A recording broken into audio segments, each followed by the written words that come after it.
आपके अपने YouTube channel smart exam hub में सभी का स्वागत है। आज हम दूसरी क्लास पॉलिटी की, जिसमें भारत की नागरिकता भाग 2 अनुच्छेद 5 से 11 तक पढ़ेंगे। भाग 2 अनुच्छेद 5 से 11 और नागरिकता अधिनियम 1955 का संपूर्ण और प्रमाणिक विश्लेषण आज हम पढ़ेंगे। नागरिकता का मूल अर्थ है और विशेष अधिकार क्या हैं, कौन नागरिक है, कौन गैर नागरिक है, इसके बारे में जानते हैं। नागरिकता पर पहला विवरण अरस्तू जी ने दिया था। भारत में ब्रिटेन के समान इकहरी नागरिकता है। हम केवल देश के नागरिक हैं, राज्यों के केवल निवासी हैं। नागरिक की क्या क्या पहचान होती है। संविधान के विशिष्ट मौलिक अधिकार प्राप्त अनुच्छेद 15, 16, 19, 29 और 30। पैन कार्ड होना चाहिए। आधार कार्ड जैसी सरकारी सुविधाओं के पात्र होने चाहिए। लोकसभा एवं राज्य विधानसभा में मतदान का अधिकार होना चाहिए। संसद विधानमंडल की सदस्यता और सर्वोच्च पदों जैसे राष्ट्रपति के लिए योग्य। और गैर नागरिक कौन होते हैं। उपरोक्त मौलिक अधिकार 15, 16, 19, 29, 30 से जो वंचित हैं वो गैर नागरिक हैं। नागरिकों को मिलने वाले विशेष पहचान दस्तावेज पैन कार्ड, आधार कार्ड के लिए अयोग्य हैं, वे गैर नागरिक हैं। कोई राजनीतिक या मतदान का अधिकार नहीं होता है गैर नागरिक को।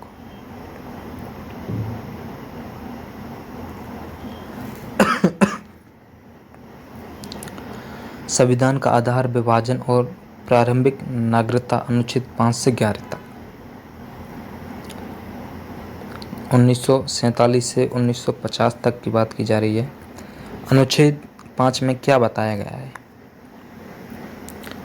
अनुच्छेद 5 में प्रारंभ में नागरिकता। जब संविधान लागू हुआ उस समय भारत के अंदर मौजूद सभी लोगों को नागरिकता दी गई।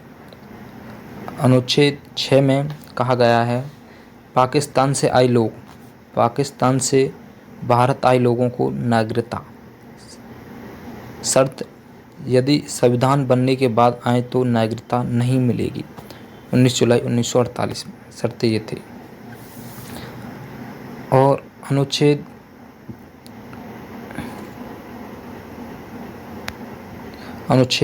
7 की बात की जाए, भारत से पाकिस्तान जाकर लौटे लोग, स्वतंत्रता के बाद जो लोग पाकिस्तान चले गए लेकिन संविधान बनने से पहले लौट आए, उन्हें नागरिकता दी जाएगी। ये अनुच्छेद 7 में बताया गया है। आगे बात करें वैश्विक भारतीय और संसद की सर्वोच्च शक्ति अनुच्छेद 8 से 11। अनुच्छेद 8 में क्या कहा गया है। प्रवासी, विदेश में नौकरी करने या भ्रमण करने पर भारत की नागरिकता सुरक्षित रहेगी, समाप्त नहीं हो सकती। यदि आप भारत से साल 2 साल के लिए विदेश में नौकरी के लिए जाते हैं तो आपको भारत की नागरिकता नहीं छीन सकते। अनुच्छेद 9 में कहा गया है, अनुच्छेद 9 में विदेशी नागरिकता, इसमें क्या कहा गया है, किसी अन्य देश की विदेशी नागरिकता स्वेच्छ ग्रहण करने पर भारत की नागरिकता स्वतः समाप्त कर दी जाएगी। इसमें बताया गया है कि आप किसी विदेश में वहाँ की नागरिकता ले लेते हैं तो आपको भारत की नागरिकता से छीन ली जाएगी, समाप्त कर दी जाएगी स्वतः। और अनुच्छेद 10 में क्या कहा है, सुरक्षा, भारतीयों की नागरिकता तब तक बनी रहेगी जब तक कि कोई देश विरोधी कार्य नहीं करते। यह अनुच्छेद 10 में कहा गया है। अनुच्छेद 11 में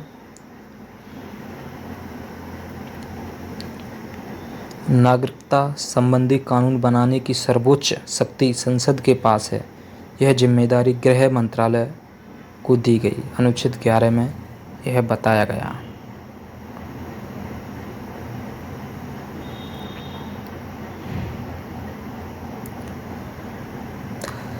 नागरिकता अधिनियम 1955 प्राप्ति के 5 स्तंभ, जिसमें हमको बताया गया है जन्म, बर्थ, मतलब कि 1986 में जन्म हुआ है जिनका। संविधान लागू होने के बाद भारत में जन्मे बच्चे यदि माता पिता भारतीय नागरिक हों, उदाहरण हम सभी, 1955 का जो अधिनियम है उनके बारे में क्या बात बताई गई। वंश के बारे में बताया गया, विदेश में जन्मे बच्चे यदि जन्म के समय माता या पिता में से कोई एक भारतीय नागरिक हो, ये 1955 अधिनियम में बताया गया है। पंजीकरण, राष्ट्रमंडल, देश के नागरिकों के लिए लगातार 7 साल से भारत में रहना अनिवार्य है। और देशीकरण में कहा गया है, भारत के प्रति सकारात्मक सोच, कला विज्ञान में निपुणता और भारतीय भाषा का ज्ञान और लगातार 12 साल भारत में निवास, उदाहरण जैसे मदर टेरेसा। यह बात, और उसमें अर्जित भूमि, विदेशी राज्य का भारत में विलय होने पर वहाँ के निवासियों को नागरिकता, सिक्किम विलय, बांग्लादेश परगना का जिला। ये नागरिकता अधिनियम 1955 प्राप्ति के 5 स्तंभ बताए गए हैं, जो उस समय 1955 में नागरिकता अधिनियम आया था। उसमें ये 5 शर्त थी नागरिकता की। इसके बाद बताया गया पहचान की समाप्ति, नागरिकता खोने की 3 शर्तें थीं।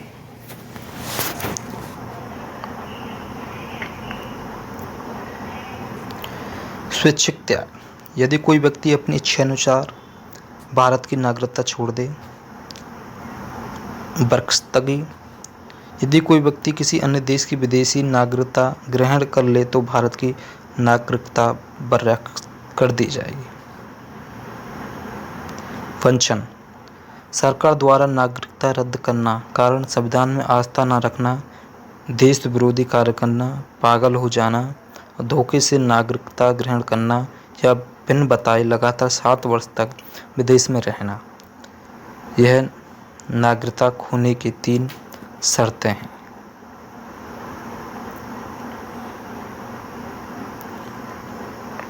वैश्विक नागरिक NRI और OCI में अंतर क्या है? 2005 में लक्ष्मीमल सिंघवी समिति द्वारा OCI को जोड़ा गया। 2015 में PIO कार्ड को OCI में मिला दिया गया। NRI full form non resident Indian, परिभाषा क्या है इसकी? वह व्यक्ति जो भारत का नागरिक है लेकिन पढ़ाई या नौकरी के लिए विदेश में है, ये NRI बोलता है। और OCI की परिभाषा क्या है? वे विदेशी नागरिक या विशेषकर बड़े उद्योगपति जो मूल रूप से भारतीय थे और जिन्होंने विदेशी नागरिकता ग्रहण कर ली है, उसे OCI की परिभाषा कहा जाता है। समय और सीमा NRI की क्या है? जो 6 माह से अधिक समय के लिए भारत बाहर रहा हो। और OCI क्या बोलता है? यह आजीवन सुविधा है।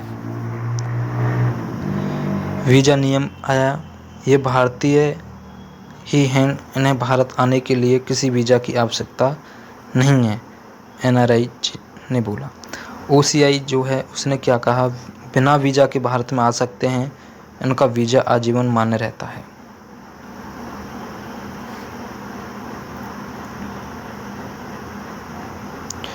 कूटनीति और यात्रा की शब्दावली। वीज़ा, किसी दूसरे देश में जाने के लिए अनुमति बिना वीज़ा किसी दूसरे में देश में प्रवेश वर्जित है, ये वीज़ा का नियम है।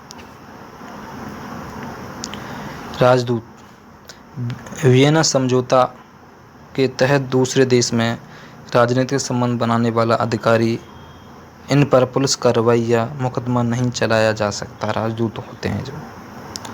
पासपोर्ट,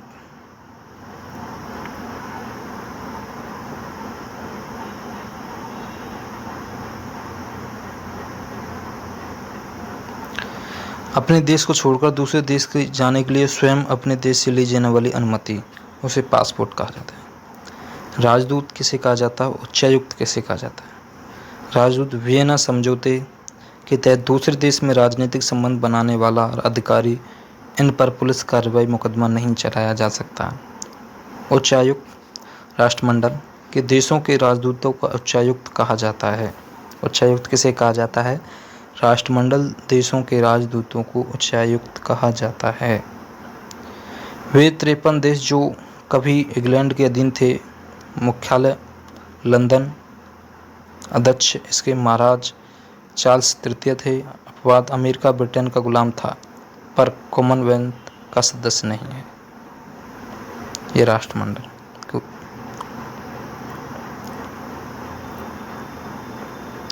आधुनिक त्रिमूर्ति CAA-NRC और NPR का मूल उद्देश्य क्या था?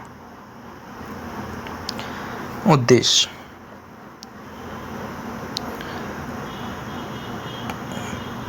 पड़ोसी देशों की प्रताड़ित अल्पसंख्यकों को भारतीय नागरिकता प्रदान करना। CAA नागरिकता देना। NPR मतलब कि निवासियों की गणना। NRC का मतलब है नागरिकों का सत्यापन। उद्देश्य क्या था इसका?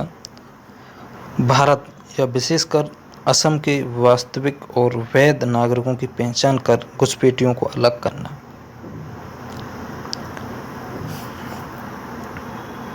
उद्देश्य देश में रहने वाले सभी निवासियों, नागरिक प्लस विदेशी दोनों का एक डेटाबेस तैयार करना जो भविष्य की जनगणना का आधार बनेगा। CAA नागरिकता संशोधन अधिनियम 2019 1955 के अधिनियम में संशोधन कर 20 दिसंबर 2019 को लागू। प्रथम चरण में पाकिस्तान के 7 शरणार्थियों को नागरिकता दी गई। स्रोत देश थे पाकिस्तान, अफगानिस्तान और बांग्लादेश। कौन? धार्मिक प्रताड़ना के शिकार 6 अल्पसंख्यक समुदाय: हिंदू, बौद्ध, सिख, जैन, पारसी और ईसाई। 31 दिसंबर 2014 से पहले भारत आए शरणार्थी कट ऑफ तिथि। मुख्य बदलाव क्या हुए? भारतीय नागरिकता के लिए आवश्यक 11 वर्ष की शर्त को घटाकर मात्र 5 वर्ष कर दिया गया।